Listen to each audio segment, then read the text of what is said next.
ಇಲ್ಲಿ ಕೇಳು, ನಿನ್ನ ಸುತ್ತಮುತ್ತ ಇರೋ ಜನ ನಿನ್ನನ್ನು ಅವರ ರೇಂಜ್ಗೆ ಇಳಿಸೋಕೆ ನೋಡ್ತಾ ಇದ್ದಾರೆ. ನಿನಗೆ ಇದೆಲ್ಲ ಆಗಲ್ಲ, ಸುಮ್ಮನೆ ಇರೋದರಲ್ಲಿ ತೃಪ್ತಿ ಪಡುವಂತ ನಿನಗೆ ಬುದ್ಧಿ ಹೇಳ್ತಾ ಇದ್ದಾರೆ. ಯಾರು ಅವರು? ಕೇವಲ ಕೆಳಗೆ ನಿಂತು ಆಕಾಶ ನೋಡಿ ಹೆದರೋ ಜನ. ನೀನು ಕೂಡ ಅವರ ಮಾತು ಕೇಳಿ ಅದೇ ಹಳೆ ಕಂಫರ್ಟ್ ಝೋನ್ನಲ್ಲಿ ಬಿದ್ದು ಒದ್ದಾಡ್ತಾ ಇದ್ದೀಯಾ? ಸಾಕು ಮಾಡು ಈ ಕುರಿಗಳ ಗುಂಪಲ್ಲಿ ಬದುಕೋದನ್ನ. ನೀನು ಹುಟ್ಟಿರೋದು ಈ ಸಮಾಜ ಹಾಕಿಕೊಟ್ಟ ದಾರಿಯಲ್ಲಿ ನಡೆಯಲಿಕ್ಕೆ ಅಲ್ಲ, ಬದಲಾಗಿ ನಿನ್ನದೇ ಆದ ಒಂದು ಹೊಸ ಹಾದಿ ನಿರ್ಮಿಸಲಿಕ್ಕೆ. ಎದ್ದು ನಿಲ್ಲು, ಕಣ್ಣುಗಳಲ್ಲಿರೋ ಆ ಸೋಮಾರಿತನವನ್ನ ತೊಳೆದು ಹಾಕು. ಲೈಫ್ನಲ್ಲಿ ಎಲ್ಲರೂ ನಿನ್ನನ್ನು ಕಡೆಗಣಿಸ್ತಾ ಇದ್ದಾರಾ? ನಿನಗೆ ಯಾರೂ ಸಪೋರ್ಟ್ ಮಾಡ್ತಾ ಇಲ್ವಾ?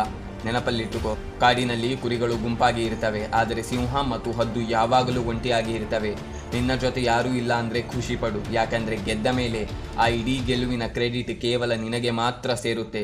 ಇವತ್ತು ಯಾರ್ಯಾರು ನಿನ್ನ ಪರಿಸ್ಥಿತಿಯನ್ನು ನೋಡಿ ನಗ್ತಾ ಇದ್ದಾರೋ, ನಾಳೆ ಅದೇ ಜನ ನಿನ್ನ ಲೆವೆಲ್ ನೋಡೋಕೆ ತಲೆ ಎತ್ತಿ ನೋಡಬೇಕು.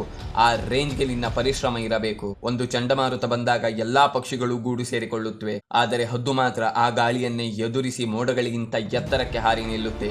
ನಿನ್ನ ಲೈಫ್ನಲ್ಲೂ ಅಷ್ಟೇ, ಕಷ್ಟಗಳು ಬಂದಾಗ ಹೆದರಿ ಓಡಬೇಡ, ಆ ಕಷ್ಟಗಳನ್ನೇ ಬಳಸಿಕೊಂಡು ಎಲ್ಲರಿಗಿಂತ ಎತ್ತರಕ್ಕೆ ಬೆಳೆದು ನಿಲ್ಲು. ನಿನ್ನ ಗುರಿಯ ಮೇಲೆ ಮಾತ್ರ ಹದ್ದಿನ ಕಣ್ಣಿಡು. ಯಾರೋ ಅಂದ 4 ಮಾತುಗಳಿಗೆ ನಿನ್ನ ಕನಸನ್ನ ಬಿಟ್ಟು ಕೊಡಬೇಡ. ನಿನ್ನ ಉಸಿರಾಟದಲ್ಲಿ ಕೇವಲ ನಿನ್ನ ಗೆಲುವಿನ ಹಸಿವು ಮಾತ್ರ ಇರಬೇಕು. ನನ್ನ ಕೈಲಿ ಆಗಲ್ಲ ಅನ್ನೋ ಪದವನ್ನ ನಿನ್ನ ಮೈಂಡ್ನಿಂದಲೇ ಕಿತ್ತು ಬಿಸಾಕು. ನೀನು ಹುಟ್ಟಿರೋದು ಗೆಲ್ಲಲಿಕ್ಕೆ ಮಾತ್ರ, ಸೋಲನ್ನ ಒಪ್ಪಿಕೊಳ್ಳೋಕೆ ಅಲ್ಲ. ಈಗ ನಿರ್ಧಾರ ಮಾಡು. ಇನ್ನೂ ಎಷ್ಟು ದಿನ ಬೇರೆಯವರ ಯಶಸ್ಸಿಗೆ ಚಪ್ಪಾಳೆ ತಟ್ತಾ ಇರ್ತೀಯಾ? ನಿನ್ನ ಸಾಧನೆಗೆ ಇಡೀ ಜಗತ್ತೇ ಚಪ್ಪಾಳೆ ತಟ್ಟೋ ಸಮಯ ಬಂದಿದೆ, ಹೌದು ತಾನೇ?